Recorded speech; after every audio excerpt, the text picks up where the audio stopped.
वकुल्लिल मोमिनीन, ये नबी आप मोमिन मर्दों से कह दीजिए, क्या कह दीजिए, यगुद्दु मिन अब्सारिहिम, वो अपने निगाहों को पस्त रख, निगाहों को पस्त रख। इसका मतलब यह है कि अल्लाह ताला मोमिन मर्दों को भी कह रहे हैं कि निगाह को नीची रख। और दूसरी जगह अल्लाह ने फरमाया वकुल्लिल मोमिनात यगुद्दुन मिन अब्सारिहिन्ना, ये नबी आप मोमिना औरतों से कह दीजिए कि अपने निगाहों को पस्त रखें। तो मोमिन मर्दों को भी अल्लाह ने निगाह पस्त रखने के लिए कहा है और मोमिना औरतों को भी कहा है। समझ रहे हैं? एक हदीस में है कि नबी सल्लल्लाहु अलैहि वसल्लम गुजर रहे थे एक कलभट टाइप का चौक, उस जगह में नौजवान शाम के टाइम में बैठे हुए, नबी का गुजर हो रहा है। कहा आप लोग यहाँ क्यों बैठे हैं? कहा हवाखोरी के लिए, गर्मी का मौसम। नबी ने कहा यह औरतों का गुजरगाह है, इस जगह में बैठना मुनासिब नहीं, तुम लोग यहाँ से उठ जाओ। एक दलील। दूसरी दलील बुखारी मुस्लिम की रिवायत है कि नबी सल्लल्लाहु अलैहि वसल्लम ऊंट पे सवार होके जा रहे हैं, पीछे नबी के चचेरे भाई हजरत फजल बिन अब्बास, और सामने एक औरत आ गई फतवा पूछने के लिए, लड़की। नबी सल्लल्लाहु अलैहि वसल्लम को आकर बोली अस्सलाम वालेकुम, सलाम करने के बाद कहा कि कुछ मसला है। नबी सल्लल्लाहु अलैहि वसल्लम फतवे का जवाब दे रहे हैं उस औरत, उस लड़की। अब पीछे नबी फतवे के जवाब देते हुए देख रहे हैं फजल बिन अब्बास को, चचेरे भाई है, बड़ी खूबसूरत है, नौजवान है, उस लड़की की तरफ ताक रहे हैं तो नजर हटा नहीं रहे। हदीस में है कि नबी सल्लल्लाहु अलैहि वसल्लम फतवे का जवाब दे रहे हैं और हजरत फजल बिन अब्बास के चेहरे को गले में हाथ रख करके मोड़ दिया ताकि उस तरफ ना देखे। ये हदीस इस बात पर दाल है कि गैर अजनबी औरतों या लड़कियों की तरफ अजनबी मर्द या लड़कों का देखना हराम है, इसलिए कि फजल बिन अब्बास को नजर को मोड़ दिया नबी सल्लल्लाहु अलैहि वसल्लम। एक तीसरी हदीस में है कि नबी सल्लल्लाहु अलैहि वसल्लम फरमाते नजरुल फुजा, अचानक की नजर, हम किसी को देखना नहीं चाहते, अचानक किसी लड़की पे नजर पड़ गई, किसी औरत पर, तो अल्लाह माफ करेगा, फौरन नजर को फेर लेना चाहिए। टकटकी बांध के देखते रहना नहीं चाहिए या फिर दोबारा नहीं देखना चाहिए। ये कुरान की इस आयत का मतलब है। और औरतों को भी चाहिए कि अपने निगाहों को पस्त रखें, पर्दे में रहने के लिए कहा गया है। मर्दों को भी चाहिए कि किसी के टोह में ना पड़े, है ना। निकाब लगा के कोई जा रहे हैं, गांव के अच्छे अच्छे मौलाना हाजी साहब कह के कौन गई है बुलेट में बैठ करके, फलाना आदमी, वो जो उनका MBBS बेटा डॉक्टर है ना, उसी की शादी कराया फला जगह में, वही हो गई। ये सब नजर या पूछना, उसके टोह में पड़ना और इस तरह करना शरीयत पे मना, मर्दों के लिए भी या औरतों के लिए भी, लड़कों के लिए भी है, लड़कियों के लिए। तो इससे कुछ हमारी माएँ और बेटियां ये समझती हैं कि इस्लाम ने औरतों पे जुल्म कर दिया है, आजाद नहीं छोड़ा है। मेरी माएँ, ये जो पर्दा निगाह को पस्त रखने के लिए अल्लाह ने कहा है, इससे आप पर जुल्म शरीयत ने नहीं किया है। आप कहेंगे जुल्म किया है, देखिए हमारे गैर मुस्लिम भाइयों के यहाँ कि वहाँ आज़ाद है, जब चाहे घूमे, जब चाहे मेला जाए, जब चाहे बाजार जाए। हालांकि हिंदू धर्म के भी जो बड़े बड़े लोग हैं उनकी औरतें पर्दा करती हैं। अब जानते हैं हिंदू धर्म में भी पर्दे का सिस्टम मौजूद है और आज भी उनके यहाँ भी पर्दा मौजूद है दूसरे तरीके से, लेकिन हमारी माएँ ये समझती है कि इस्लाम ने हमारे ऊपर जुल्म किया है। मैं एक ही जुमला बोल के खत्म करूंगा कि माएँ, आपके ऊपर इस्लाम ने जुल्म नहीं किया है। आपको पता है, आपको जो महामारी की बीमारी है जिसको हैज बोलते हैं, ये बीमारी होने के बाद पहले जमाने में शुरू, इस्लाम आने से पहले अरब के अंदर हिंदुओं का, अरब के अंदर मुशरिकों का, काफिरों का सिस्टम था कि जिस औरत को माहवारी आती, हैज आता, उस औरत को ले जाकर एक बयाबान जंगल में एक मचान बनाकर, मड़ई बना करके उसको रख दिया जाता। अब मिट्टी के बर्तन में 7 दिन या 10 दिन तक उसको खाना पहुंचाया जाता और वहां से उसको पाक करने के लिए एक परिंदा पकड़ के लाते थे। अगर परिंदा उसकी शर्मगाह से, बदबू से मर जाए तो इसका मतलब है इससे औरत पाक हो गई, अब इसको घर आने की इजाजत है। मेरी माए, ये दुनिया के हर धर्म का कानून था। मोहम्मद अरबी सल्लल्लाहु अलैहि वसल्लम ने आके फरमा दिया कि नहीं, हैज की हालत में भी औरतें अलग नहीं रहेगी, घर में रहेगी, खाना पकाएगी। अगर रमजान मुबारक का महीना है तो सहरी पकाएगी, बिल्कुल कोई हरज की बात नहीं है। अपने शोहर के साथ सोएगी, इल्ला निकाह। नबी ने फरमाया कि सिर्फ अपनी बीवी से सेक्स नहीं करना चाहिए, चूंकि हालत हैज में कोई शोहर अपनी बीवी से मिलेगा तो उसको खतरनाक बीमारी पैदा हो सकती है। इसलिए नबी कायनात सल्लल्लाहु अलैहि वसल्लम ने उस बीमारी से रोकने के लिए सेक्स से मना किया। बाकी चिपक कर मियाँ बीवी हालत हैज में भी सोने में कोई हरज की बात नहीं। मेरी माँ याद रखिए, ये मकाम किसने दिया? मजहब इस्लाम ने दिया।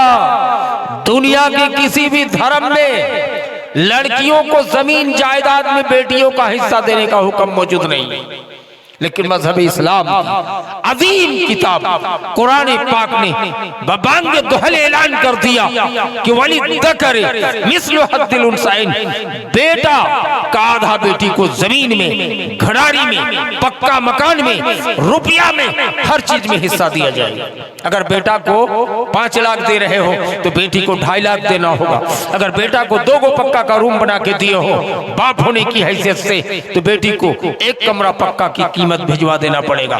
अगर आपने बेटा को 2-2 कट्ठा करके घरारी दी मकान बनाने के लिए जमीन दिए हैं तो बेटी को 1-1 कट्ठा देना पड़ेगा। दुनिया में किसी धर्म में भी मजहब इस्लाम के अलावा यह हुक्म मौजूद नहीं है मेरी भाई। तो आपको हिस्सा किसने दिलाया? मजहब इस्लाम ने। और नबी कायनात सल्लल्लाहु अलैहि वसल्लम ने फरमा दिया क्या औरतें, बेटियां, आज सरकार नारा लगा रही है कि बेटी बचाओ, बेटी पढ़ाओ। अरे ये नारा आज की बात करते हो, दुनिया के हर धर्म में मौजूद है कि अगर किसी औरत का शोहर मर जाए, शोहर मर जाए, हिंदू धर्म में लिखा है कि ये औरत मनहूसा है, अपने शोहर को, अपने हस्बैंड को खो बैठी, इसलिए इसको जिंदा उसके साथ जला दिया जाए। ये कानून मौजूद है। भारत की महाअजीम प्रधानमंत्री श्रीमती इंदिरा गांधी जी थी। जब इंदिरा गांधी का शौहर का इंतकाल हो गया तो इंदिरा गांधी को भी हिंदू धर्म के कानून, सती प्रथा कानून के तहत जलाने की बात आई थी।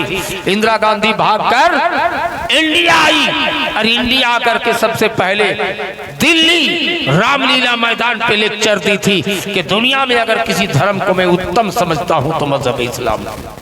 मेरी माए, ये इंदिरा गांधी का बयान है कि मजहब इस्लाम पे लिखा है कि अगर किसी औरत का शौहर मर जाए, हस्बैंड की मौत हो जाए, तो मजहब इस्लाम का हुक्म है कि वो दूसरे से शोक व्यक्त के बाद, शोक व्यक्त के बाद शादी कर सकती है, शादी कर सकती है। लेकिन हिंदू धर्म में, ईसाई में, यहूद में, किसी भी धर्म में, सिखों के धर्म में ये मौजूद नहीं है। आज एक लड़की 20 साल की है और उसका शौहर मर गया, बच्चा उच्चा हुआ, किसी का नहीं हुआ, तो इस्लाम धर्म का कानून है कि शोक व्यक्त अपने शौहर के लिए करेगी 4 महीना 10 दिन के लगभग, उसके बाद वो कहीं भी शादी कर सकती है, लेकिन दुनिया में किसी धर्म पे नहीं। तो मेरी माए, ये औरतों को ऊंचा मकाम किसने दिया? मजहब इस्लाम। तीसरा, मजहब इस्लाम ने क्या मकाम दिया? मेरी माए, हिंदू धर्म में लड़की को पैदा होते ही जिंदा काट दिया जाता था। लड़की को पैदा होते ही उनको कुएं में गिरा के पत्थर मार मार के संसार कर दिया जाता था। इमाम कायनात ने संसार से रोका और संसार करने वाले सबसे बड़े हिंदू धर्म के लीडर अबू दरदा और कैस बिन आसिम इस्लाम नहीं कबूल किए थे।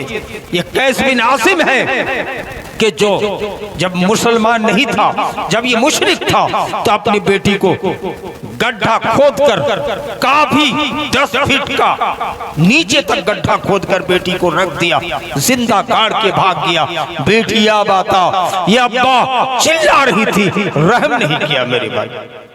मेरी माए, ये किसने गाड़ा? दुनिया के हर धर्म वालों ने। और अबू दरदा इस्लाम कबूल करने से पहले अपनी बेटी को कुएं में गिरा के पत्थर मार मार के संसार कर दिया था। इस्लाम कबूल करने के बाद जब इमाम कायनात ने मस्जिद नबी के अंदर खुतबा दिया और लोगों को समझाया कि जिसने 3 बेटी को पाला पोसा, अच्छी तरबियत की और उस बेटी की घरा किसी अच्छे घराने में शादी करा दी, उस बेटी के बाप के लिए जन्नत वाजिब है। दुनिया में किसी भी धर्म में ये फरमान लिखा हुआ नहीं है। मेरी माए, इमाम कायनात ने फरमाया कि 3 बेटी के बाप के लिए जन्नत वाजिब है। और 7 बेटी का बाप का क्या हशर होगा, 2 बेटी का बाप का क्या हशर होगा, 9 बेटी का बाप का क्या हशर होगा। जन्नत पे आओ, ऊंचा मकाम होगा। ये हदीस सुननी थी। अबू दरदा रो रहे हैं मस्जिद के कोने पर, कैस बिन आसिम रो रहे हैं। इमाम कायनात ने पूछा कि कैस क्यों रो रहे हो? कहने लगे आका, जब मैं हिंदू था तो अपनी बेटी को जिंदा गाड़ कर पत्थर मार मार के संसार कर दिया था। आज आपने फरमाया कि 3 बेटी के बाप के लिए जन्नत वाजिब है, इसलिए मैं रो रहा हूँ कि पुराने गुनाह को अल्लाह माफ करेगा कि नहीं। इमाम कायनात ने फरमाया कि कैस अल इस्लाम यहदिमु मा क़बला, इस्लाम तुम्हारे इस्लाम लाने से पहले तमाम गुनाहों को मिटा देता है। कहा अबू दरदा तुम क्यों रो रहे हो? कहने लगे हुजूर, जब मैं मुशरिक था, जब मैं काफिर था, जब मैं हिंदू था तो अपनी बेटी को कुएं में गिरा के पत्थर मार मार के संसार कर दिया है। और बेटी चिल्ला रही थी क्या बात, ए मेरे अब्बा मुझको जिंदा छोड़ दो, आपको बाप नहीं कहूंगी, किसी दुनिया में जाकर के भीख मांग कर खाऊंगी, लेकिन कुएं से उठा दो। लेकिन फिर भी रहम नहीं किया। मेरी माए, आप क्या समझ रही हैं? हिंदू धर्म में बेटी को जिंदा गाड़ दिया गया, बेटी को कुएं में गिरा के पत्थर मार मार के संसार कर दिया गया, हैज आने पर बेटी को बयाबान जंगल पे रख दिया गया। आपको पता होना चाहिए औरतों को जुआ में बैठाया जाता था, मीरास में जमीन जायदाद में औरतों को हिस्सा नहीं दिया जाता था। इमाम कायनात ने आपको ऊंचा मकाम दिया है, आपको इतना ऊंचा और आला मकाम दिया है, फिर भी हमारी माए कह रही है, कुछ लड़कियां बेहया लड़कियां ये कहने पे मजबूर हो जाती कि इस्लाम ने 4 दीवारी के अंदर बंद करके रखा है। नहीं मेरी माए, बेटियों बंद नहीं रखा है। मजहब इस्लाम ने जिसमें इज्जत है, इज्जत और सम्मान देने का काम किया है। आप हरगिज ये ना सोचें कि मजहब इस्लाम ने हमें मुक़य्यद करके रख दिया है। आज जहेज की वजह से हमारी बेटियों की इज्जत नीलाम हो रही है। शेरशाहबादी की दर्जनों बेटियों की खबर है, गैर कौम